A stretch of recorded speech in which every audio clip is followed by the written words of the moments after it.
तर आज मी एक प्रयोग केलेला आहे.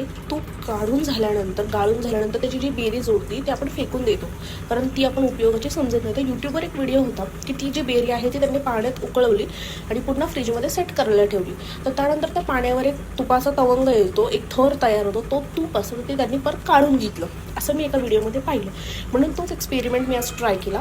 तर इथे मी तूप गाळून घेतलं होतं. हे जे तूप आहे माझं आणि हे बेरीज जे एका ग्लासमध्ये मी ठेवली होती फ्रीजमध्ये, तर आता मी तीही काढून घेत आहे आणि बघूयात किती बेरीज बनून आपल्याला तूप पुन्हा भेटलेलं आहे.